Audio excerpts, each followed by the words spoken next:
I want everybody to realize what we got is an opportunity. All right. And Larry, put me on the big screen. I'm going to Oh, share a yes, chart sir. there.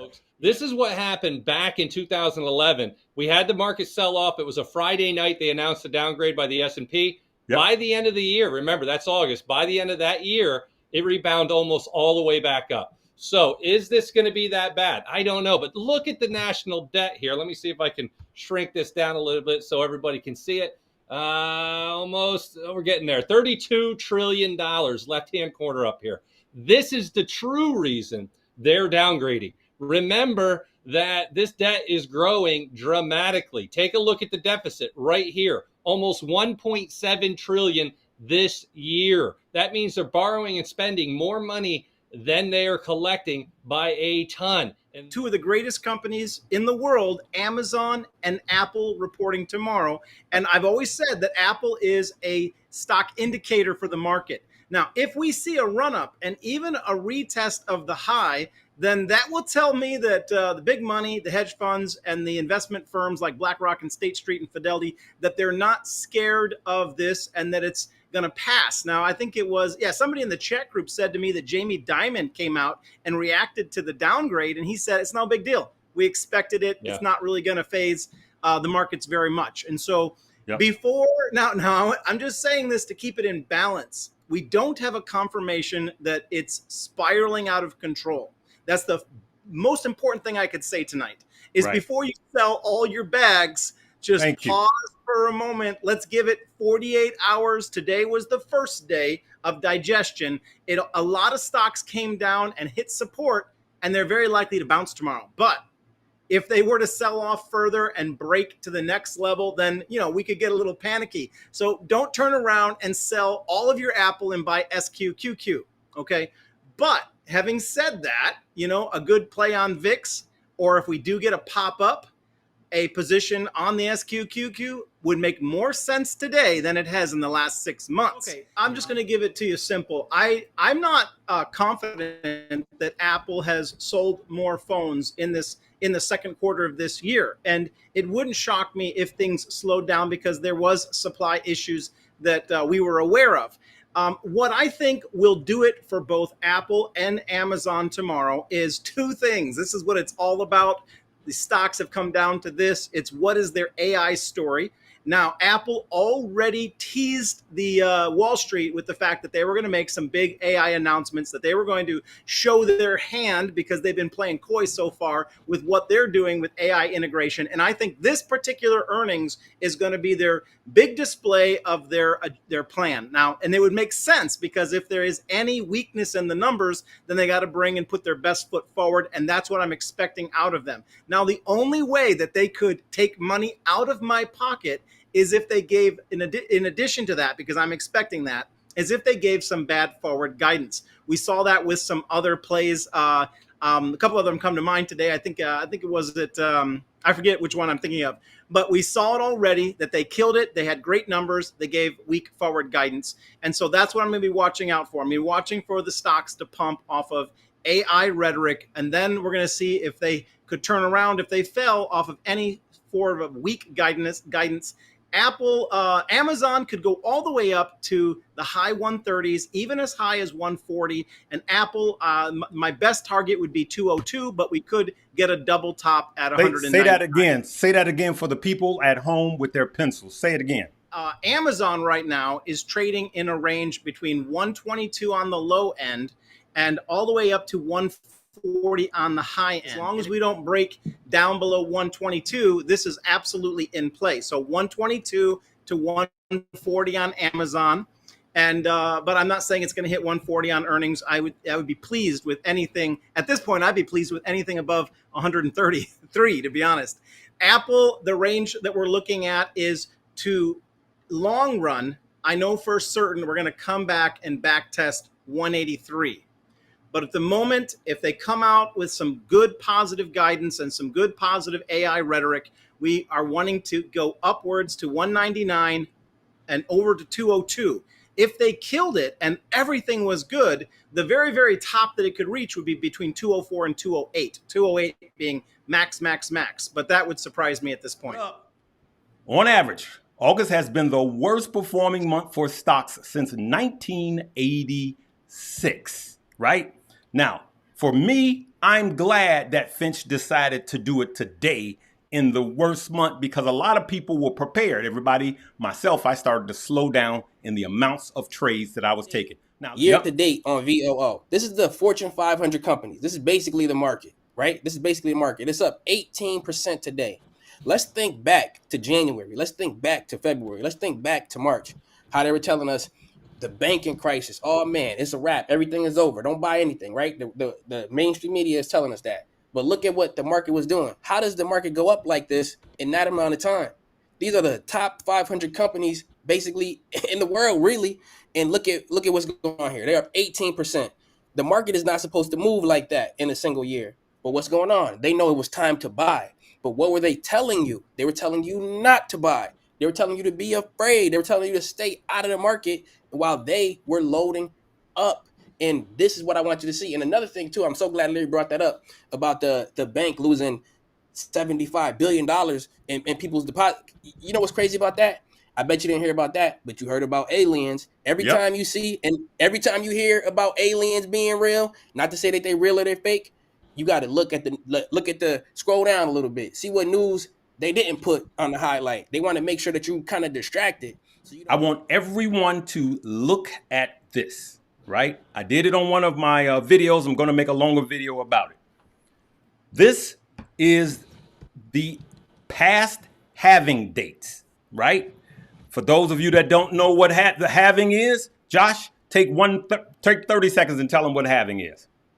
In a nutshell, they basically are making it more difficult to process the transaction, or the cost is increasing. So they get paid less money as a reward for processing the transactions. And the value is that because of the supply and demand constraints of Bitcoin, and that it is it basically can't go up, it can't inflate. The idea is that the value of Bitcoin will rise, but the reward for handling transactions will go down. So the first halving was in 2012. It went from 50 Bitcoin down to 25. Follow? The second one was July 9th of 2016. It went from 25 Bitcoin down to what? Half, 12.5. The third one was May 11, 2020, from 12.5 to 6.25, and then 6.25 to you see it. I'm forgive the blob at the end. I took a picture of a picture. That's what that is. All right, so you get it now, right? So now they're getting half. So what happens to Mara and Riot? What's going to happen to the Bitcoin miners? That's what I want to point out. And this was the gem that I was going to leave you guys. What's going to happen to the Bitcoin mining companies, right? The miners, Mara, Riot, Hut, CleanSpark, you name it, right? So look at these dates. As you can see, the fourth halving is expected April of 2024. Some say March, some say April. So we believe it's between April and March, right? And so I just wanted to point this out, right? Here's what happens before that. There is a sell-off of the crypto mining companies before the halving.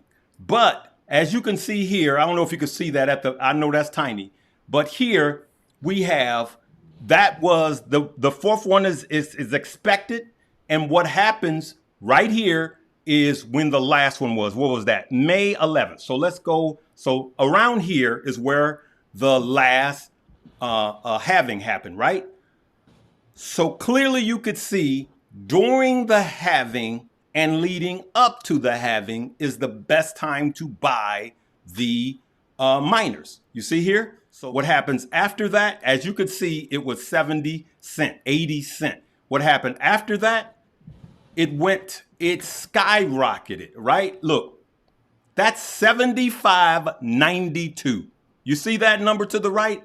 That's $75.92 from 40 cent, from 80 cent. All right. So from 80 cent all the way up to 75.92. Follow? And so here's what I like about that. And I just want to leave this gem with people because it's going to be good money made. What can a lot of you guys do that you can't do with crypto? You could set a trailing stop loss, right? So we start accumulating, right? We're accumulating. And this happens months before. There's a sell-off leading to the halving. So there's going to be a time where you need to take profits from your Mara and Riot. I went over it with my followers where I sold them all. I made enough off of Mara and Riot and a little bit of HUT to buy a full Bitcoin, right? And so there's going to be a slow sell-off. You know, even if Bitcoin trades sideways, these companies will slowly start to bleed off, okay? Now, don't be in a rush to DCA while they're bleeding off. I would tell you that I believe even if you wait until January of next year and start DCAing up until the halving or even past the halving, I believe that Mara, Riot, HUT, CleanSpark, and all of these plays will make you more money than most crypto would. Right. I did a put on Tupperware, right? TUP, right? And you guys saw me cash out 25%, like 2,700 this morning. But if you look at my video, remember, always look at my previous video. I will go back and tell you guys when I make a trade. And if we go back to, let's see here. If we go back to where I said I got back in again, right? Why did I get back in again? Because I expected it to fall. So we did a put, all right? And so let's see here. Let's go to the comments. Here we go. Right. See here? I went back. I said, though it's risky, I just re-entered with half the amount of TUP puts. Okay. And where is it? This is why. This is what I expected. This is what I expected because why did I expect this? These are lessons. Because by the time a potential short squeeze hits the main media, it's time to sell. Josh, Sofi, let's go. Let's get into SoFi. SoFi had some really interesting price action this last week. So what they did is they jumped into a new price range. I identified an upward channel that SoFi had been really respecting and moving within. And it broke out above that channel. And I said, now, if we stay above this channel, this is super bullish. It moves SoFi from the range of between $10.50 all the way up to $16. But I did warn. I said, now, if for any reason something goes bad, like, you know, the AAA rating of the United States popping its head through the door, and we were to break down back beneath the channel, then we go back into that trade range. And so we're in a critical spot on SoFi. The range that we have to break above to get back into the upper trade range is $10.50. We fell beneath it. Right now, we're sitting at $10.13 after hours. So now we're in that lower trade range. Now, tomorrow could be an interesting day. We could find ourselves pop back up above, and this could be a fake out. But if we don't pop back above tomorrow, then undoubtedly, I think the support that we're going to come back to for SoFi is that $8 range. And I think we're going to then live between $8 and $10.50 until we build more momentum back up to the top or the next range above. That's what's happening with SoFi. So give the levels one more time, just the levels. So support, if we stay beneath $10.50, is going to be $8. The likelihood that we would come back to $8 is very, very, very high. If tomorrow we were to close back above $10.50 and this was just a fake out day, we would disregard the fact that we broke back into the channel and we would then stay in the trade range from $10.50 upwards to $16. Right now, we fell out of it. So if we don't close back above $10.50 tomorrow, then this is going to go lower back to $8 before it can find support and begin to move back up.